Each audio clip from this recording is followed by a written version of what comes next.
Mucho gusto, mi nombre es Claudia Milena, psicóloga egresada de la Universidad Nacional Abierta de Distancia a la que tú perteneces. Hoy en este ejercicio de entrevista con una de las estudiantes de nuestra universidad, muy apreciada acá en la ciudad de Chiquinquirá, en su programa de psicología, hemos querido hacernos partícipes a esta invitación para hacer una entrevista y hablar un poco del tema de salud mental en este tiempo de pandemia. Vamos a mirar la función y el rol, la parte ética, disciplinaria y todos los enfoques que se manejan dentro de la dinámica o de la función como tal de psicología en el servicio intrahospitalario. Dentro del rol del psicólogo, bueno, valga la redundancia, al interior del hospital pues se desarrollan o se desempeñan varias funciones. Importante aquí hablar un poco del tema de las personas o el tipo de personas con las cuales allí se interactúa. Estamos hablando de una parte del equipo asistencial, el equipo médico, especialistas, que sin dudar a dudas, digamos que con este tema que llega tan repentinamente al mundo, nadie conoce a COVID, nadie ha manejado el COVID. Por lo tanto, sí se vulnera un poco y se incrementa el tema de ansiedad y de miedo al contagio por algo que es desconocido. Igualmente, el psicólogo ejerce una parte muy importante en todo lo que tiene que ver con la atención a los trastornos mentales que normalmente circulan en los servicios de urgencias dentro de un hospital. Asimismo, pacientes con sospecha o pacientes ya confirmados del COVID. Sabemos que esto hace que se ponga un estado muy vulnerable y que amenace la salud mental de los pacientes y de los familiares y de quienes se han relacionado con ellos en los casos que salen pacientes con COVID positivo. Igualmente hacemos una atención a todo el equipo asistencial y administrativo que labora dentro del hospital. Recordemos que son diferentes dependencias y que manejamos la parte tanto intramural como extramural. Todos tenemos que ver con algo del COVID. Pacientes que están en la unidad de cuidados intermedios, allí también se brinda el servicio a familiares, más aún cuando sabemos que dejar un paciente en el hospital y pues no tener el acceso a las visitas, eso genera pues trastornos adaptativos tanto para el paciente como para sus familiares. Por eso nosotros como Hospital Regional de Chiquinquirá brindamos este servicio y es uno de los roles que nosotros como equipo de salud mental estamos brindando en Chiquinquirá. La consulta externa pues son los servicios y la demás oferta que tiene nuestra institución en el caso de capacitar a padres y madres en sus procesos de paternidad y maternidad feliz, los servicios de salud amigables a los cuales hacemos también, aprovechando esta entrevista maravillosa que nos han brindado ustedes, para seguirlos promocionando, para que se acerquen. Atendemos entre los 10 y los 29 años, jóvenes, niños y adolescentes que quieran conocer un poco el manejo de sus diferentes ciclos de edades y específicamente lo relacionado con los derechos sexuales y reproductivos desde un enfoque mucho más humano. Asimismo, hablamos de la importancia que tiene esa parte humana, empática, esa parte de conexión que debe tener el psicólogo en su desempeño propiamente como rol de profesional de salud mental. Aquí es supremamente clave dentro de un hospital la escucha asertiva. Hacía una diapositiva pues interactuando con uno de los pacientes y vemos aquí que el dinamizar estrategias de afrontamiento y el promover esas habilidades para estos cambios adaptativos tan repentinos que llegan al mundo es supremamente importante. Todo esto se debe dar a través de la resiliencia, la observación, la escucha, la empatía, esa conexión que se debe realizar con el paciente, el optimismo y sobre todo empezar en disminuir pánico, ansiedad, generando atenciones en crisis de manera inmediata, lo que conocemos como primeros auxilios psicológicos. Otro de los puntos importantes para hablar de salud mental es el tema ético que debe tener el profesional dentro de un servicio intrahospitalario. Aquí, sin dudar a dudas, sea este campo de salud mental o cualquiera de los aspectos que se elaboren en el tema de salud o de trato con lo humano, importantísimo y clave la palabra confidencialidad. Es supremamente importante siempre guardar la dignidad, el respeto por las personas, tratamos casos particulares y es clave mantener la subjetividad. Aquí no podemos hablar de que todos los pacientes con depresión se deban tratar de la misma manera, sino que hay unas particularidades en cada uno de ellos, por las circunstancias, por el contexto familiar y por los factores de riesgo y también factores protectores que ponen en ventaja o en desventaja a este paciente. Hablamos aquí también en la parte ética de lo que tiene que ver con el bienestar y con el cuidado del paciente, tanto en el momento en que se aborda como durante el abordaje, el plan de manejo que se va a tener para él, la definición de su diagnóstico y la definición del paso a seguir. Importante aquí que él conozca su diagnóstico y conozca todo el paso a paso y el manejo que se va a dar de manera clara, con preguntas y con respuestas específicas para que el paciente sienta la seguridad y la empatía con el profesional. Asimismo, pues evitar toda presencia de algún miedo, de angustia o de alguna conducta que se pueda desatar en el servicio. Juega aquí supremamente clave y dentro de la experiencia que hemos tenido la observación de las conductas del paciente. Es supremamente importante para evitar que hayan factores que puedan jugar malas pasadas y que puedan terminar en hacerse daño o en alguna conducta o alguna reacción o impulsividad del paciente y que pueda ocasionar daño para sí mismo o para las personas que están en ese momento, ya sea familiares o personal asistencial que le presta el servicio. La responsabilidad hacia la sociedad, pues presentar estos programas sanitarios, emocionales, hemos venido trabajando fuertemente desde el plan de intervenciones colectivas, brindando una serie de herramientas para manejar o cuidar más bien la salud mental y disminuir todo factor de riesgo que dentro de las casas se pueda presentar por el desempleo, por los cambios tecnológicos, por la inadaptación a la tecnología, la dinámica económica que se ha visto pues tan amenazada y por el tema de aislamiento. Esto fue una cosa que tomó por sorpresa a todo el mundo y a veces los cambios nos generan ciertas resistencias y ansiedades. Lo desconocido nos genera ciertas tensiones.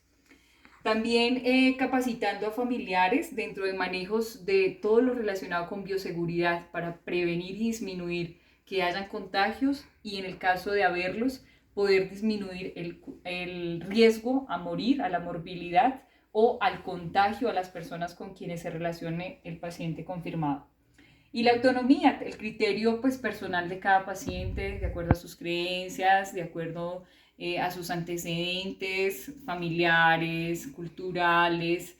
Es importante siempre manejar la parte humana y muy digna y muy propia de la persona sin llegar a hacer agresiones o entrar a discriminar o a poner en tela de juicio sus cosas tan personales.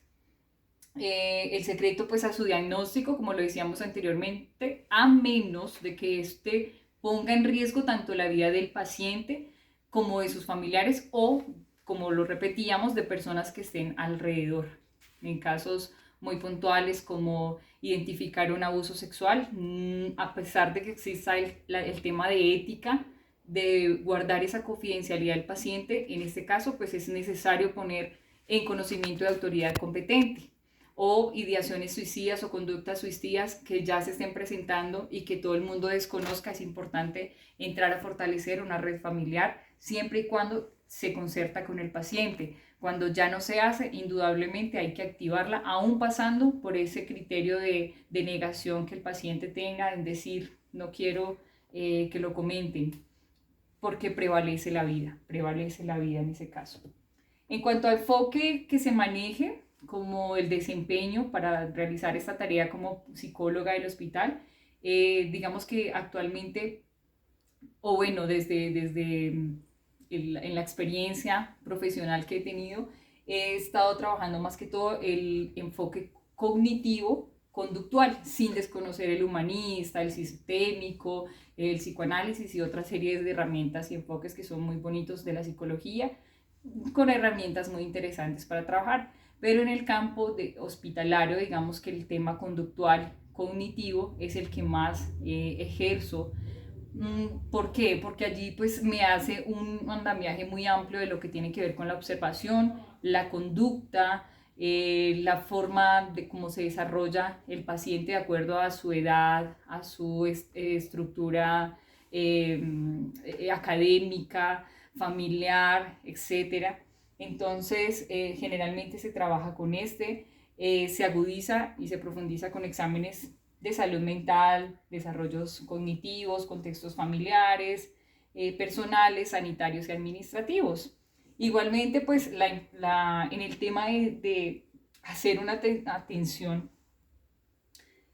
valorativa, pues el tema de observación y de diálogo con el paciente, sus posturas, es importante para un psicólogo identificar todo, los movimientos, la ansiedad, la mirada, la posición. Son diferentes tips que con el tiempo, por la experiencia con los pacientes, van desarrollando unas habilidades de identificar ciertos patrones que me pueden dar un índice hacia apuntar al diagnóstico y al manejo que debo tener con el paciente. La toma de decisiones y el plan de manejo es supremamente importante. Entonces, como les decía anteriormente, cada persona es una individualidad. Nunca podemos hablar de un mismo plan para todos los pacientes con ansiedad, todos los pacientes con esquizofrenia. Sí, hay ciertas cosas que nos pueden servir, pero es supremamente importante basarnos más en esa parte de subjetividad o de particularidad que es cada ser humano. El manejo de atención en crisis debe ser inmediato, efectivo, muy rápido. El ser asertivo y el desarrollar esa resiliencia tanto en los pacientes como en los familiares y también con el equipo asistencial, porque pues no todos a veces tenemos la facilidad de saber manejar un paciente bajo una crisis, bajo un episodio ansioso, convulsivo, con ideación suicida. Entonces, sobre todo tener ese control de manejar la situación con mucho respeto, con mucha cautela, pero de manera rápida y oportuna. Finalmente, para terminar, estamos hablando de, bueno, me preguntaban qué problemáticas son las que más se han disparado, digamos, en este tiempo de pandemia. ¿Por qué se consulta más? ¿Cuál es, digamos, ese trastorno mental o que esté amenazando la salud mental con mayor prevalencia? Entonces aquí tenemos que hablar indudablemente de la ansiedad. La ansiedad, hay un pánico generalizado, hay un miedo a morir, la atmósfera está con una angustia generalizada por algo que es desconocido, que en este caso pues es el COVID-2019, que es un virus, una situación epidemiológica que pues ha pasado y como lo vemos en los medios de comunicación, a enviar a muchas personas a estados de UCI o morbilidades. También es importante decir que hay muchas cifras de pacientes sobrevivientes. Este COVID, digamos que no es tan agresivo como lo hemos o como lo han querido ver los medios de comunicación. ¿Por qué me detengo aquí? No entro a cuestionar nada del tema epidemiológico como tal, pero sí considero que muchos de los factores que han afectado la salud mental se han dado por el abuso de los medios de comunicación y el bombardeo y la contaminación auditiva y visual que se han visto a través de las cifras cuando hablamos de casos de morbilidad, porque son más los índices de personas sobrevivientes que de personas que hayan muerto por esta situación. Otro de los casos que vemos o de los temas o problemáticas es la depresión, el trastorno de adaptación, la somatización, las ideas suicidas y la conducta suicida. Aquí pues casi todo está desencadenado por lo mismo, el cambio en las estructuras religiosas, que muchos no han podido realizar en el caso de sepelios, en el caso de confesiones, en el caso de asistir a sus cultos, etcétera, creencias. Esto también afectó a estas estructuras culturales, estructuras políticas, estructuras económicas. Aquí ha jugado una pasada bastante fuerte el tema de desempleo y la dinámica, digamos, amenazante para la canasta familiar ha sido bastante importante y es un factor que me ha disparado el tema de problemáticas de salud mental. Pacientes en crisis por las pérdidas de sus familiares. No estábamos enseñados culturalmente a hacer despedidas de nuestros familiares cuando fallecen. En este caso, con esta epidemiología de COVID-19, esas estructuras cambiaron y eso indudablemente genera duelos un poco más dolorosos y tardíos. El tema sanitario y administrativo en crisis por sentir impotencia frente a la angustia de querer salvar vidas, de por su ética y su vocación darlo todo, pero a veces quedamos un poco cortos por el tema de congestión de personal, por el tema de ser una unidad, en este caso de primer nivel, ¿sí? De a veces las demoras para que acepten otros pacientes, porque también pues todas las clínicas y los centros hospitalarios están congestionados. Entonces, digamos que esa impotencia de querer hacer mucho y a veces estar un poco limitados en herramientas, en medios, en tecnología, es un poco frustrante. Y crisis por el encierro, el aislamiento, el encierro, todo vuelve a lo mismo, los cambios de eso que es desconocido, la disfuncionalidad familiar, la violencia se ha incrementado bastante, el tema de resistencia al medio tecnológico para todos no es de la misma manera. Entonces, estos básicamente algunos de los puntos que se han podido incrementar. Espero haya sido este espacio muy enriquecedor. Agradezco nuevamente a la Universidad Nacional Abierta de Distancia, les envío un cálido saludo como estudiante egresada de esta universidad, actualmente como psicóloga Hospital Regional Chiquinquirá, y con los brazos siempre abiertos para aclarar o compartir cualquier experiencia que sea enriquecedora para todos ustedes. Muchas gracias.